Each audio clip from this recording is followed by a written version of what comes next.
Morning. All right, y'all got an introduction to the 17 years with Uncle Sam right there, right? With the voice thing. After that, that's the loudest I'm going to speak, so we're not going to do that. We're going to have a different conversation. So 23 years, I'll give you the quick 1.5 minute I love me story. 23 years real estate, 3 real estate teams to 60 million within 3 years each. One of them went to 98.7 in year number 4. Original operating partner for Keller Williams in Charlotte, was the first one there. Actually was an original investor in the first KW here in Winston-Salem that is not around anymore. Yeah, I got out at the right time. Anyway, that's a different story. And actually grew up here. This is the first time I have been back to Winston-Salem in 20 plus years. So I went to Bishop McGinnis High School when it was on, I forget, it's not there anymore. It's not the same one. But I lived on, anybody know Reynolds High School, the area? You know Thorncliffe Drive right beside it? Sorry, different Reynolds. Yeah, different Reynolds. All right, anybody from here know Thorncliffe Drive? Anybody know the house on the corner that has the real steep roof that's right there on the corner? My stepdad built that. That's where I lived. So there you go. All right. Anyway, let's get to this, but we're going to have a different conversation. How many of you guys know that you need to make more calls? How many of you know that you need to practice scripts and dialogues for 17,000 hours? Right? 100 and how many? 17,140. 17,140. Okay, that's your now target for script and dialogue practice. How many of you know that you need to be lead generating? Why in the hell don't you do it? Ooh, wow. Now you're quiet and listening, aren't you? Right? So we never have conversations that actually get into that part of it. How many of you can go find out how to do an open house on YouTube? How many of you can find out how to do scripts on YouTube? How many of you can find out how to do the technical aspects of real estate on 15,000 YouTube channels? So why don't we do it? I'm going to give you an invitation this morning. One, I'm going to give you some different concepts and have a different discussion with you guys that we're not having enough in this industry. And it's why there's an 85% failure rate in it. I want you to try these processes, these conversations on for size. There is nothing that's right or wrong. We have a tendency to judge whether something's right or wrong or whether we agree or don't agree with it, don't we? Automatically, right?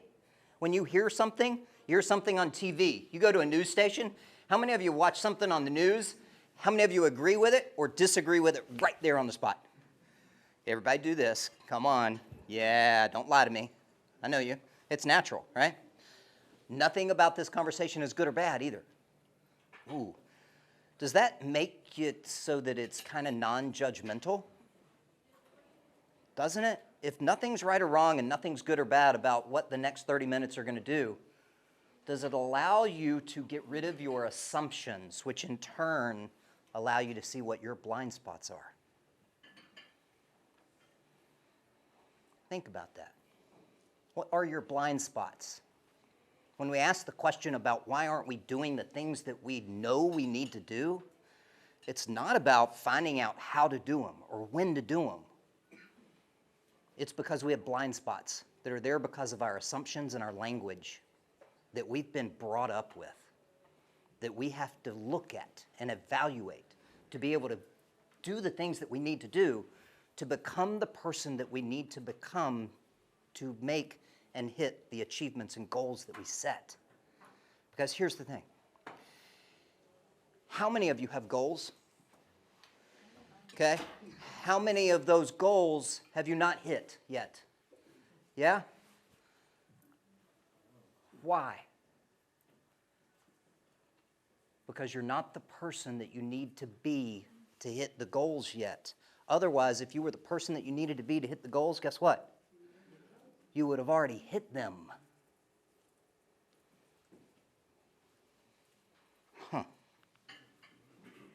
Think about this. We go through life, and we go through life in 3 different opportunities, 3 different methods. How many of you know what a low performer is? Yeah, anybody that has like a job, that kind of thing, right? That you're kind of sitting there, and you think, what's the least I can do to get by? Anybody been in a position like that in a job? Come on, be honest. It's okay. Remember, not good or bad, not right or wrong. I mean, seriously, right? How many are performers? All right. What do I need to do to meet the standards? Yes? Anybody been there? Come on. Yeah, right? Not good or bad, not right or wrong. Part of life, right? Who's a high performer? Y'all are the scariest ones in this method.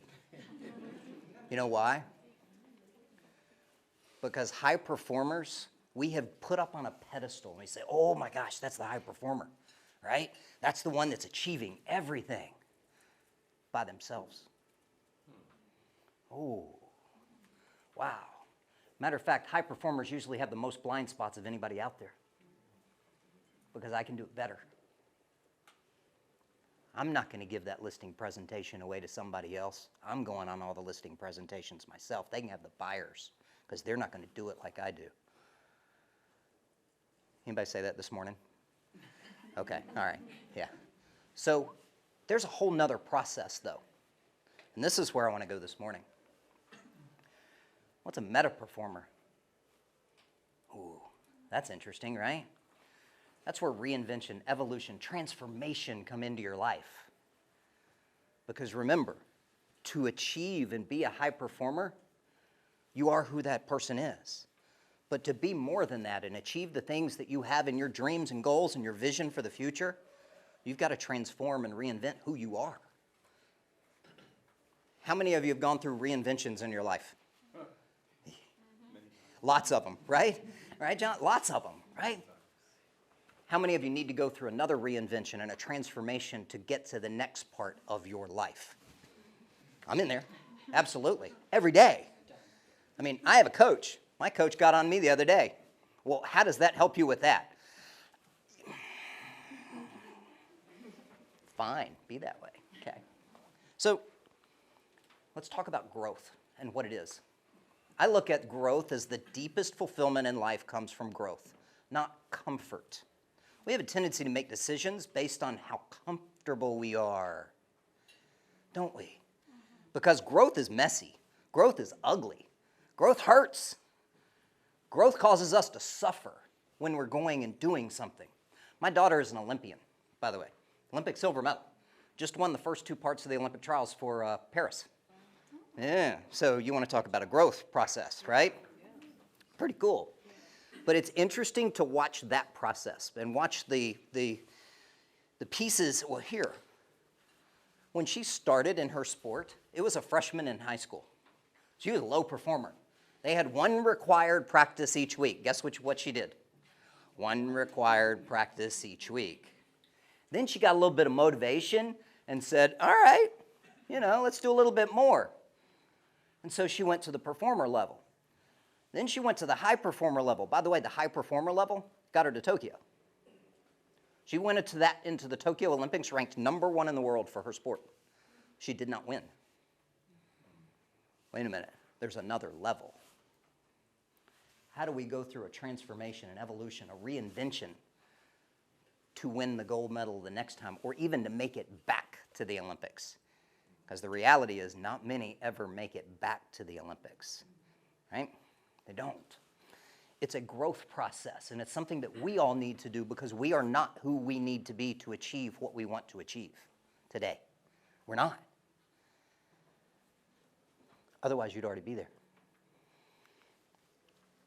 We have an intuitive fence built around our lives. Let me give you an example. Okay? If you think about this, everybody draw a circle on a piece of paper.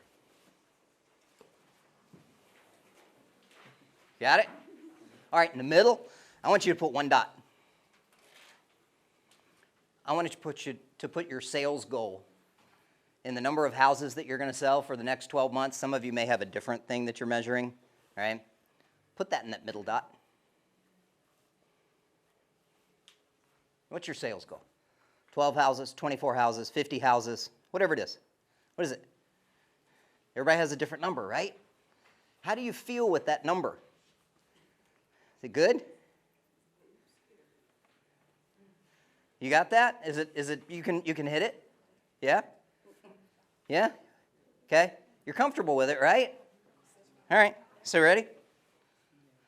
So what if you move that little dot and that number out a little bit? Add 10% to it. If you had, how many of you had like 20 houses? Okay, put 25 down.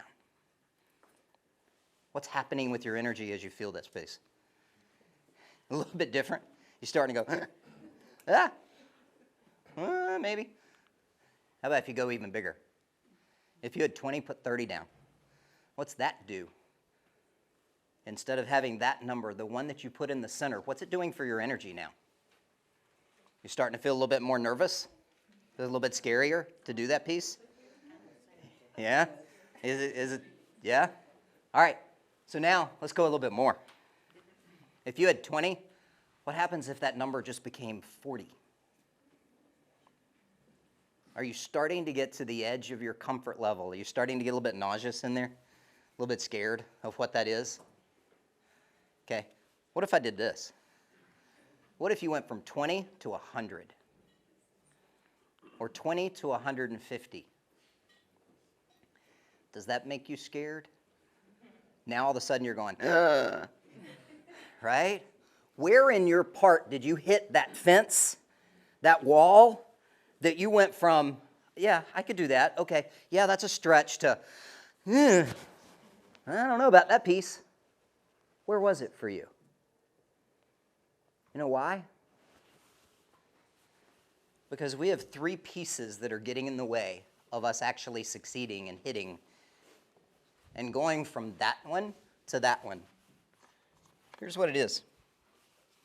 You got three walls that are going right here that are not allowing you through. First one, how many of you have fallen off a bike? Okay, what's the first thing you did when you fell off your bike?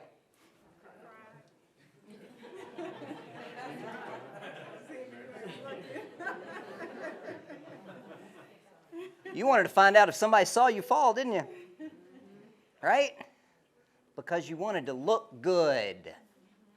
How many of you have made decisions today, this morning, when you were getting dressed, that you wanted to look good? Don't lie to me. Uh-huh.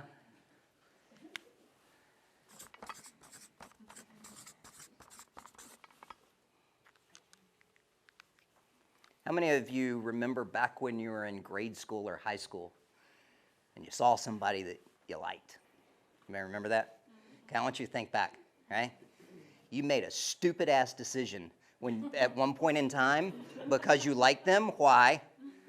Because you wanted to feel good. Oh, right. Now all of y'all are going, yeah, I remember that. Anybody have blue lights that flashed behind them as they were driving down the, yeah, because you made a decision that, yeah, you got it, right? Okay, good. Feel good. How many of you have kids? How many of you have had hard conversations with your kids? Okay. Did you have to be right when you had that conversation? Oh, huh. So if you're having hard conversations with your kids, you want to do what? You want to be right, don't you? I got two, right? Okay, that's it. Think about this. If we continue to go through life, make decisions based on looking good, feeling good, and being right, do you think we ever give ourselves the opportunity to grow? Do you think we ever give ourselves the opportunity to become the person that we'd have to become to achieve the things that we want to achieve? You know why? Because if we look good, then we're scared to look foolish and look stupid, aren't we? If we want to feel good, then we don't want to suffer in the process. And if we want to be right, then we're scared and don't want to fail with something. When you find the thing that drives you and pulls you, that you're willing to look stupid, suffer, and fail with, Now you've found something that's worth fighting for. Making sense? Resonating with anybody? Yeah. You got to take ownership of it, though. Ah, yeah. Source of all progress starts with ourselves, not others. Who is responsible for you? You. Who do you have to become? Here's what's fun. Every experience you're having is an experience you are. Anybody want to finish that sentence? Creating. Remember, not good or bad, not right or wrong. Some of you are going to squirm with these next three. Your life is working exactly the way you want it to.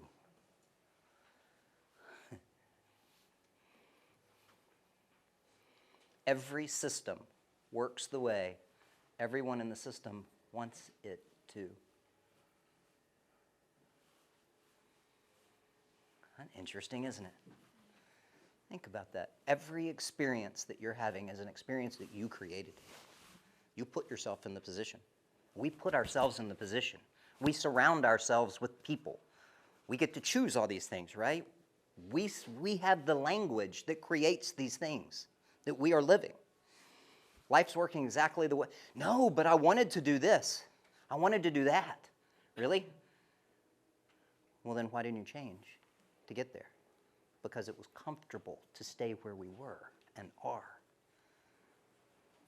Every system works the way everyone in the system wants it to. That doesn't change until you do. Ooh, everybody goes, love, where'd that come from? Not like you think. It's the most powerful source before it. It's fierce advocacy. Here's the challenge with this. When you grow, do you have fierce advocates for your growth? Or do you have somebody that fights your growth? This is the proximity and the 5 people you surround yourselves with, right? Do you have fierce advocates that are going to fight for you and call you forward on the things that you're not doing? By the way, notice the language. I didn't call you out. We called you forward. There's a difference in that, right? Isn't there a difference in language when you say that? Huge difference, isn't it? We called you forward. It's a growth process. Integrity.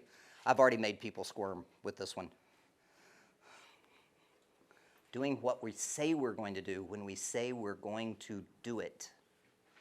How many of you have told your spouse, oh, honey, I'm going to do, yeah, I didn't even have to say it, and Barry's going, yeah, like this, right? Honey, I did this like the past 30 days ago. I'm going to find that Halloween box for you and get it out of the garage, okay? A week later, she said, did you get that? Yeah, honey, I'm going to find that Halloween box and get it out of the garage.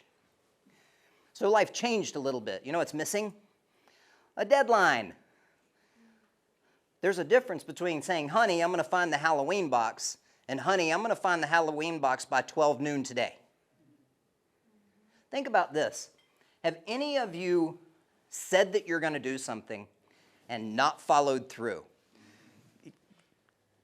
Yeah. Like everybody? 10 years ago, and think of an opportunity that you had that you said you were going to do and you didn't follow through with it. Would your life be different now? Mine would be. Absolutely. There's no doubt. No doubt. Right? When you say you're going to do something, put a time on it, put a date on it, and then follow through, because that's your integrity. By the way, is integrity good or bad? You think so? Well, Hannibal Lecter said he was going to eat you, and he followed through with it, didn't he? Integrity is not a good or bad thing. You can have integrity and be really bad, right? The choice on that is yours. It's not right or wrong. It's not good or bad. It becomes, do you do the things that you say you're going to do by the time you're going to say you're going to do it? Because if all of us have followed through with all the things that we made promises for in our lives, would you even be in this room?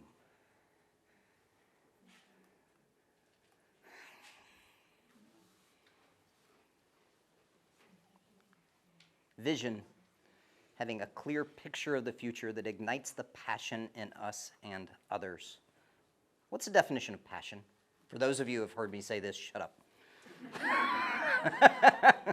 That's you, Victoria. Julie. What's passion mean to you?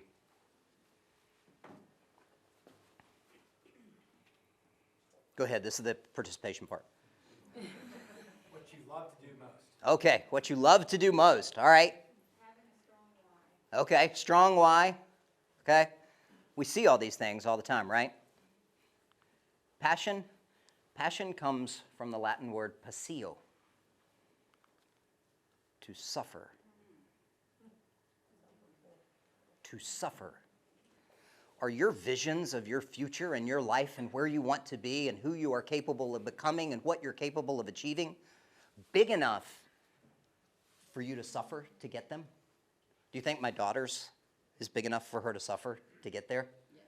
Yeah, freshman year of college. You know what she's doing at 4:30 a.m.? She's in the damn gym as a 19-year-old girl. Any of you guys in the gym at 19 with the thing? Okay, one, good, perfect, good, yeah. One in the room, right? 9 years later, she's still in the gym at 4:30 a.m. How many of you have done it for 9 years? Okay, good, right? Okay, not many. Is your vision big enough for you to suffer to achieve it? To suffer through becoming who you have to be to get to what your vision is saying? For most people, no. Remember when we went back to the original question? Do you all know that you need to make phone calls? More phone calls. We all know that we need to do more of what we are not doing, right? Why are you not doing it? Not because you don't know how, not because you can't find out the technical aspects of it. It's because your vision is not pulling you to be able to change who you are to get there. You haven't gone through the process. We all talk about vision as this flowery, oh, I got a vision for my life. I'm going to do this, I'm going to do that. Yeah, bullshit. Until you find what's going to pull you to change who you are, to who you need to become, your vision's not strong enough because you're not willing to suffer through it.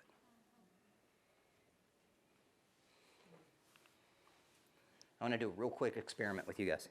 What do I got, 5 minutes? 5 minutes, Rich? I want you to, on a piece of paper, 0 to 10 on your leadership qualities.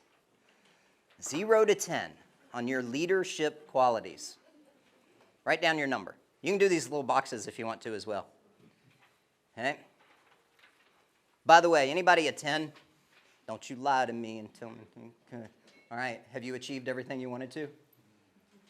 On the way. On the way. I don't do real estate. Okay, good. Good for you. Good, good. You may be the smartest one in the room. No, just kidding. All right. So here's what I want you to do.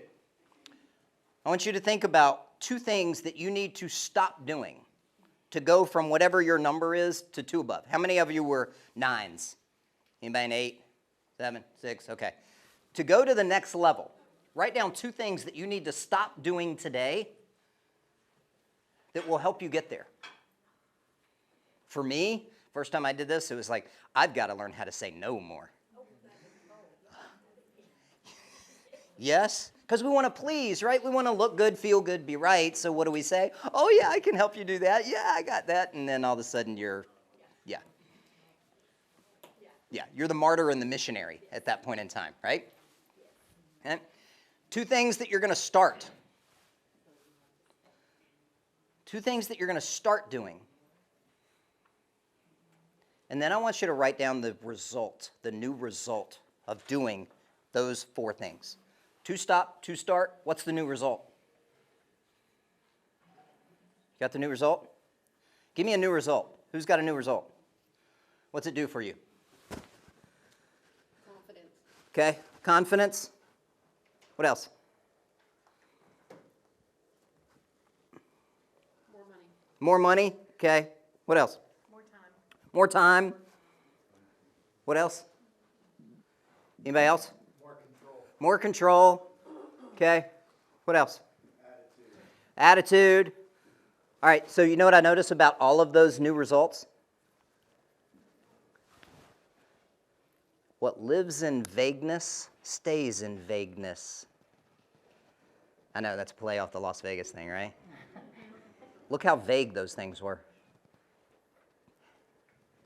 Unless we have clarity on that piece and what the new results are, guess what? It's not strong enough for the vision. Now I'm going to give you another challenge. Whatever number and whatever you are going to be when you make those 4 changes, that just became a 2. So who you became by making those 4 changes just became a 2. So if you went from a 7 to an 8, that's your now 2. If you went from a 5 to a 7, that's your 2. Think about that for a second. What's that do? Does it change the question that you're asking yourself about what am I capable of becoming and doing and accomplishing? Wait a minute. If that's my 2, what would it take for you to be a 10? Well, 1, it's got to be specific in those numbers. So when you say more money, it's like how much by when? I know you've all heard this in the goal setting process, right? But half the time when we go from 20, remember the circle? From 20 to 150, is that possible in the next 12 months? Yes, it is. If you become the person that you need to be to actually achieve that piece. Can you do it? Yes. Will you do it? I don't know.